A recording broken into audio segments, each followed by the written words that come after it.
Assassin's Creed was, in my opinion, an overlooked gem. Despite its painfully repetitive gameplay structure, it was one of the most gorgeous looking games for its time, and the story was well presented and immersive. Assassin's Creed 2 was everything that a player wanted from a sequel, continuing from the events of the first game. The epic story and beautiful art design returned, and all of the fun stuff of its predecessor remained intact, whilst everything players hated or disliked was either scrapped or drastically improved. Ubisoft pretty much reinvented the wheel as far as sequels go, and therefore Assassin's Creed 2 was, in my opinion, one of the best games of the year for 2009. 1 year later, and Assassin's Creed Brotherhood has been released for fans worldwide to lap up. Brotherhood serves as a mild continuation of Assassin's Creed 2, and as far as sequels go, it had little to improve on, yet a fucking shitload to live up to. So with that in mind, is Assassin's Creed Brotherhood worth checking out, or is it simply more of the same? Let's find out.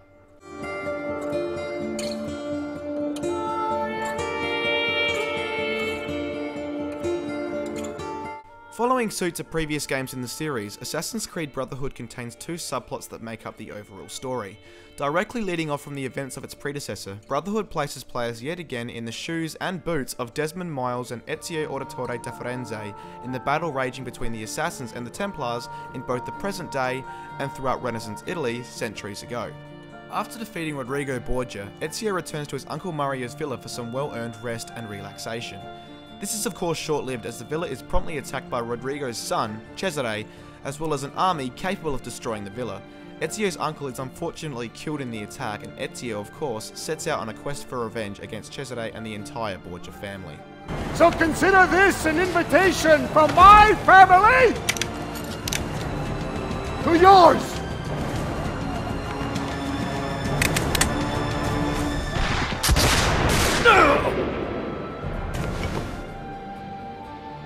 As in previous Assassin's Creed titles, the story in Brotherhood is excellent. It is told in such a way that players will feel so close to Ezio that you will practically feel the same emotions, reactions, desires, and intentions as he does. You will yearn for revenge, like and hate characters, and begin questioning other characters around you just as Ezio does throughout the game. The story is brimming with great character development and numerous unexpected twists and mystery. My only complaints would probably be that the game can at times become a little confusing for some, and the mystery can be a little bit frustrating, and secondly, the game doesn't necessarily advance the overall plot of the series as far as I expected. You condemn what you do not understand. These are really small dents in an otherwise amazing story that will have you hankering for more. Many people have referred to Brotherhood as Assassin's Creed 2.5, but please don't dismiss it just yet. Assassin's Creed Brotherhood is an open-world action-adventure title, and as such, it contains a bucket load of things for players to do at all times. There is of course the story-driven missions, which are great on their own, but also a number of side quests available also, including the usual synchronization of viewpoints, treasure hunting, side missions for various guilds including thieves, mercenaries, courtesans, and Ezio's returning friend Leonardo da Vinci. Aside of these, players can just wander around, pick fights with strangers and armed guards, which is also a huge amount of fun. For example, numerous Borgia towers tower over Rome, and the Borgia influence in those areas causes shops to remain closed and life to downright suck in those areas. Players can locate these towers, kill the captain that controls them, and burn the fuckers down. Now by doing this, the shops can be purchased and renovated, allowing Ezio to increase his income as well as buy armour, weaponry, medicine, and other helpful services. There are a number of these towers spread throughout Rome, and although you may think by hearing this that it's the same thing over and over, it's actually not, as each tower has a different level of difficulty associated with it, requiring players to utilise different strategies, usually consisting of either stealth or an upfront assault. It's entirely up to you. All of the activities featured have the capacity to swallow up hours and hours of your time, so much so that it will more than likely take players any time between 15 and 30 hours to complete this game, and even longer if they want to completely beat the game 100%. I did find some missions to become a little bit repetitive over time, sadly, and I have to say that if the game asked me one more time to discreetly tail someone, I was going to go fucking crazy. But aside of that, the missions for the most part seem to have plenty of variety and felt fresh and different. Now, although it is true that this game has been referred to as Assassin's Creed 2.5, Brotherhood makes a variety of gameplay changes and implementations that make its predecessor look very dated indeed. Firstly, the combat system has been improved dramatically, making each epic fight feel fluent and downright awesome. The executions look epic and will definitely put a smile on your face. I mean, you can fucking stab someone with your sword and then shoot them in the fucking face!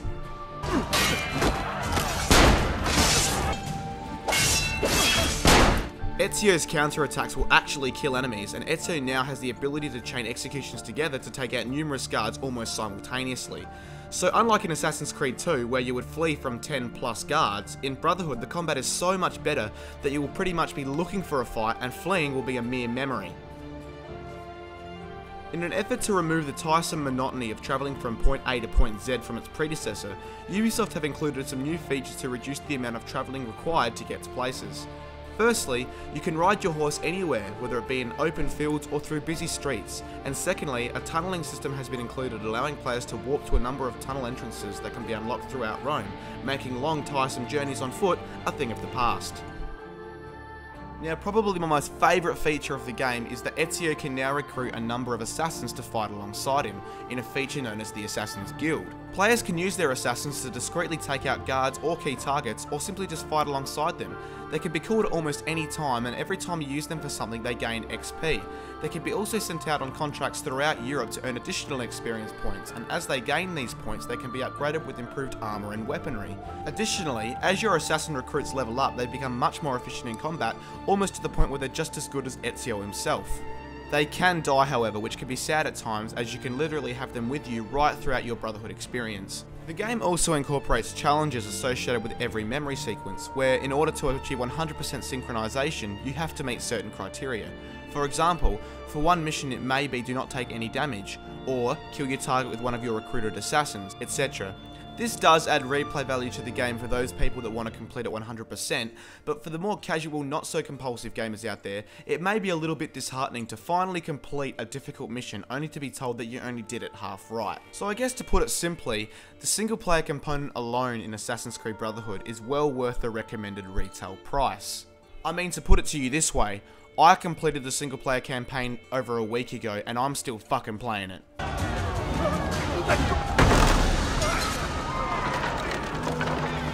New to the Assassin's Creed franchise is a new online multiplayer inclusion, in which players can test their stealth skills against human-controlled opponents online. I was admittedly very skeptical about this inclusion, as I just couldn't see how it would work.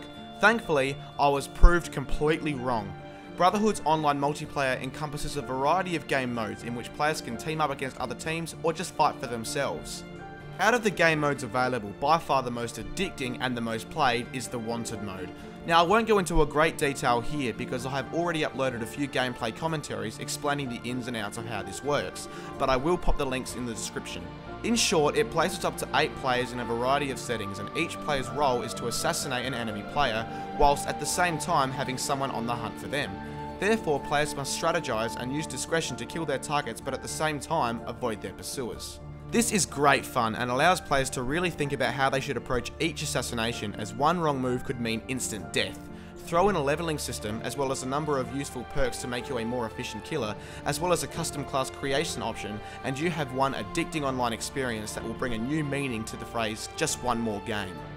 Now, the game can be a little frustrating at times though, like a poor connection speed will likely completely ruin any chances you have of winning, and a lot of players, including myself, will rage when they are unexpectedly killed from behind, just as they're about to kill their own target.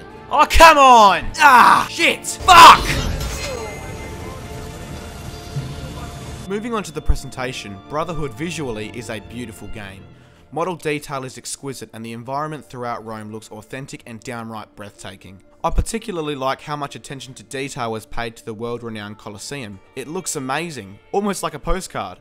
Animation is also awesome, complementing every one of Ezio's movements, ranging from combat to racing across rooftops and scaling huge buildings and landmarks.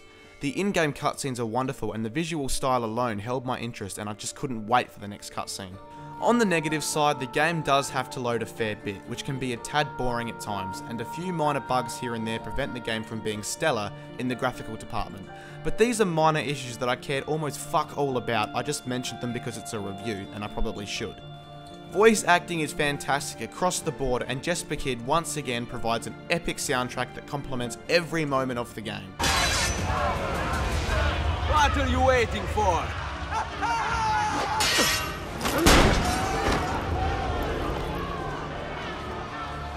Assassin's Creed Brotherhood isn't as epic as its predecessor, but Assassin's Creed 2 was only epic because it had so much to improve on from the first Assassin's Creed, and it did so, leaving little room for improvement.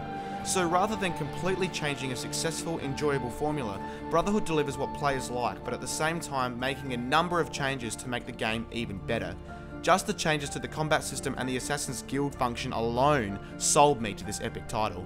The story is essential for any Assassin's Creed fan, and the game's multiplayer is fresh and innovative, so on that count, I would wholeheartedly recommend this to anyone that is even remotely interested, as well as anyone who has played and enjoyed the first 2 games of this incredible franchise. Fuck, I can't wait for Assassin's Creed 3!